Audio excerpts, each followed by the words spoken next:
여기 서울에서만 40년을 살았던 63세 동갑내기 백형만 씨와 장구현 씨가 있습니다. 백 씨는 1년 전 서울을 떠나 수원으로 이사를 갔고 장 씨는 여전히 서울에 남아 살고 있었습니다. 수원으로 떠난 백 씨는 서울에서 살 때 고민이 많았습니다.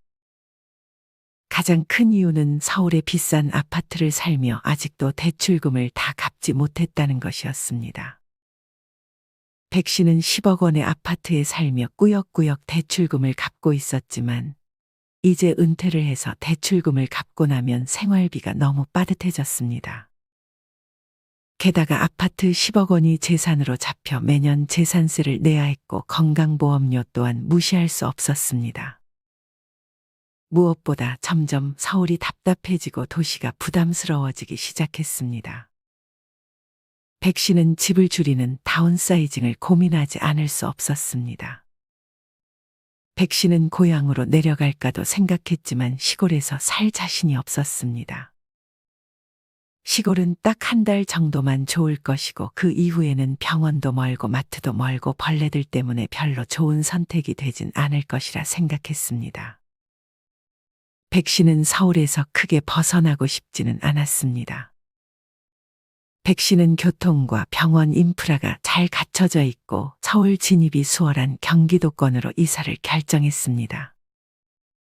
백 씨는 당장 경기도권의 집값부터 알아보기 시작했습니다.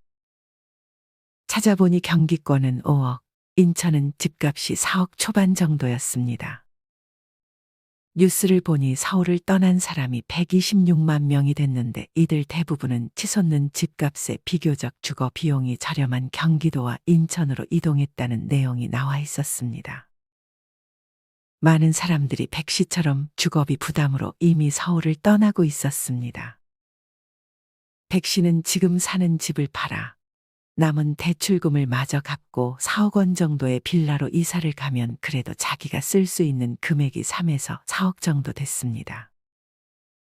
백 씨는 이를 안전한 배당주에 넣는다면 연금과 더해 생활비 걱정은 하지 않을 수 있을 것이라 확신했습니다.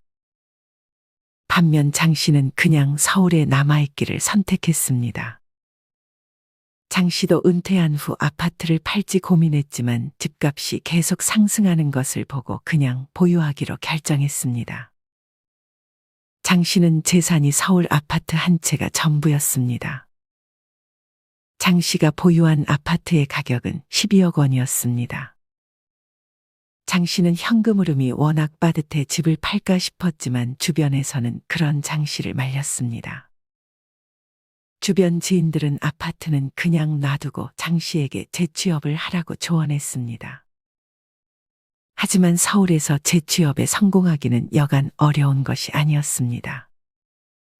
장 씨는 세금과 건보료 등의 지출도 부담이 되기 시작했습니다. 장 씨가 목돈이 있었다면 지금 사는 집을 전세로 놓고 외곽으로 이사를 가는 계획을 세울 수도 있었지만 모아놓은 돈이 없어 그런 선택을 할 수도 없었습니다. 물론 집을 담보로 대출을 받을 수는 있었지만 대출이자를 내게 되면 그 또한 생활비를 빠듯해지게 만드는 원인이 되기 때문에 이 선택은 배제해야 했습니다. 장 씨는 결국 그냥 서울에서 떠나지 않기로 결정했습니다.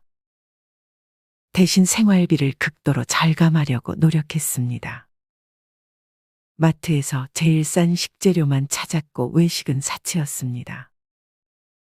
취미로 즐기던 골프채는 팔아버렸고 오늘도 집에서 중고로 뭐 내놓을 것이 없나 두리번거렸습니다.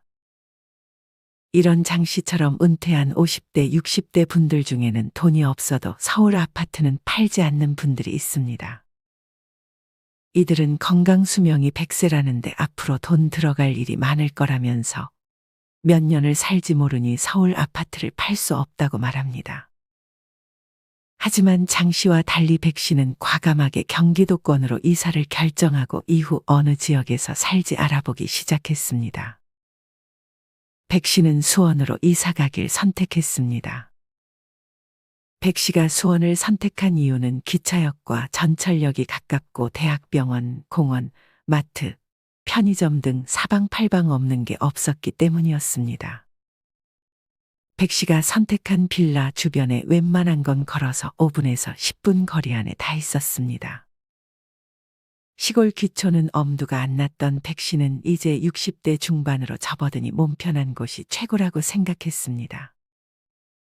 백 씨가 정한 지역에는 영동재래시장과 아주대학병원이 근처에 있었고 교통도 좋았습니다.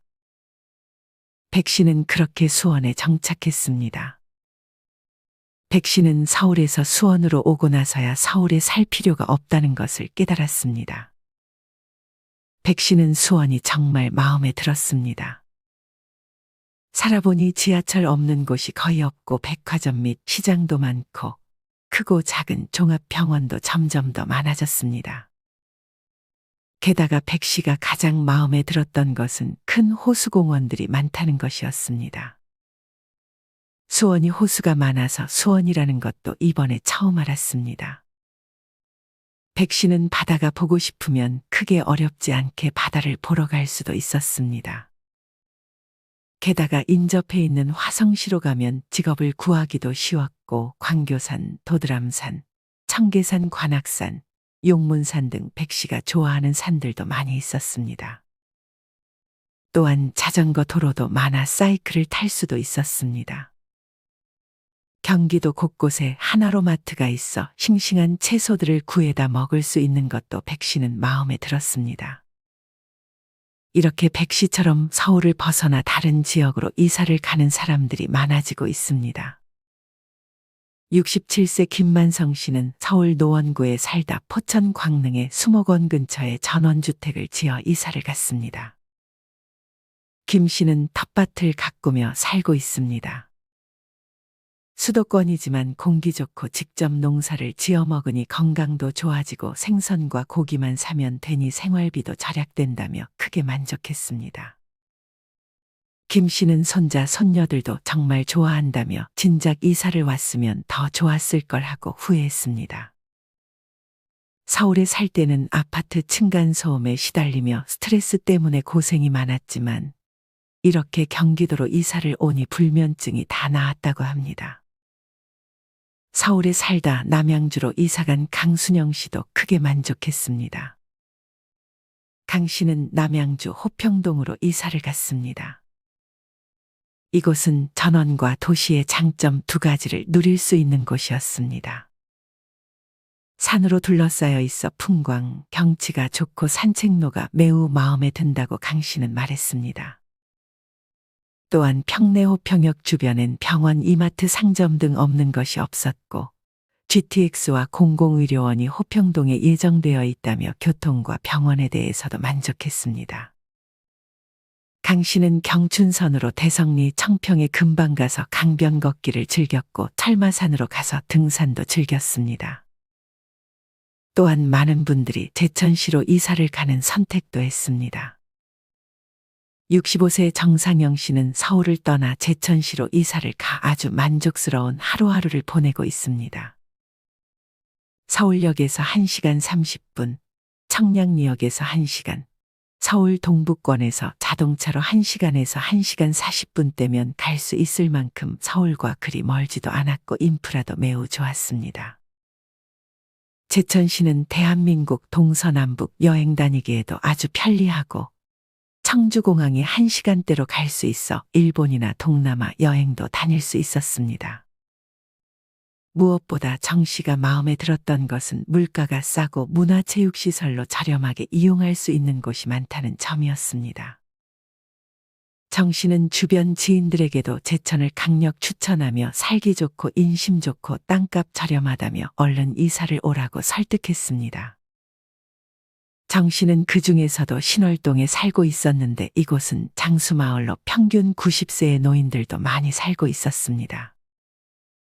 정 씨는 연금을 받으면서 오래 살기 좋은 동네가 최고라며 크게 만족해했습니다. 또한 경기 용인 동백에 사는 어느 은퇴자는 이곳을 공기 좋고 에버라인이 있어 교통이 좋으며 세브란스 병원이 있고 이마트도 가깝고 상업시설도 많이 있다며 이곳을 추천했습니다. 게다가 집값도 저렴하고 버스 한 번 타면 분당도 갈 수 있다며 만족해했습니다. 부천도 마찬가지로 산 주변이다 보니 공기도 좋고 삶의 질이 확 올라간다며 부천을 추천하는 은퇴자분도 계셨습니다. 이렇게 서울이 아닌 경기도권에도 이미 많은 은퇴자들이 거처를 옮겨 만족스럽게 살고 있었습니다. 이 밖에도 은퇴자들 사이에서는 경기도 신도시에 대한 선호가 높아져 김포나 양주, 검단 등으로 이사를 고려하는 분들도 늘어나고 있습니다. 이처럼 은퇴 시점에 서울 집을 팔고 수도권 신도시 아파트로 이사 후 차익으로 여유 있게 사는 것도 현명한 선택 중 하나입니다. 굳이 경기도권이 아니더라도 어떤 분은 서울 생활 45년을 끝내고 경남 통영안산도 어촌마을로 이사를 갔습니다. 이곳으로 이사를 간 은퇴자는 마을도 조용하고 공기 좋고 이장님과 마을 주민들도 다 너무 좋다며 만족해했습니다. 이곳은 동양의 나폴리로 정말 아름다운 섬으로 모든 게 여유롭고 풍부하다고 자랑했습니다. 또한 공기도 좋아 병도 다 낫는 기분이라며 이분은 이사를 간 것을 최고의 선택이라 여겼습니다. 물론 서울 아파트를 가지고 있으면서 생활비가 별로 빠듯하지 않다면 그냥 살던 곳에서 사는 것이 가장 좋은 선택이 될 수 있습니다. 하지만 문제는 은퇴 후 생활비가 너무 빠듯해지는 경우입니다. 어느 한 조사에 따르면 서울을 떠날 경우 노후 생활비 부담을 최대 22% 덜 수 있다고 합니다. 국민연금공단 국민연금연구원이 지난해 실시한 조사에 따르면 50대 이상 중고령층이 생각하는 부부 노후 적정 생활비는 서울이 월 330만 원으로 광역시 280만 원과 도지역 259만 원보다 더 많은 것으로 나타났습니다. 아직도 많은 분들이 노년기에 자녀들이 독립을 한 후에도 현재 집 크기를 유지하며 살 것인지 아니면 다운사이징을 통해 노후 자금을 추가로 확보할 것인지를 고민하고 있다고 합니다. 사실 이에 정답은 없지만 만약 이사를 고려하고 있다면 전문가들은 적어도 병원에 인접한 곳에 사는 병품아, 즉 병원 품은 아파트를 추천합니다. 특히나 서울 기반 대학병원들이 수도권에 분원을 이미 세웠거나 세우기를 추진하고 있는데 이곳 근처에서 후보지를 찾는 것도 하나의 방법이 될 수 있습니다. 여러분은 노후에 어떤 삶을 살기를 원하시나요? 조금 아껴 살더라도 지금 사는 집을 그냥 그대로 살고 싶은 분들도 있을 것이고, 은퇴 후 생활비를 풍족하게 쓰면서 보내고 싶은 분들도 있을 것입니다. 이사는 결코 간단한 문제가 아니니 여러분에게 가장 중요한 것은 무엇인지 고민해보고 같이 사는 배우자가 있다면 배우자와도 잘 얘기해서 후회 없는 선택을 하셨으면 좋겠습니다. 이상으로 오늘의 영상을 마치겠습니다. 우리 모든 구독자분들의 행복한 여생을 응원합니다. 다음에 더 좋은 내용으로 찾아뵙겠습니다. 감사합니다.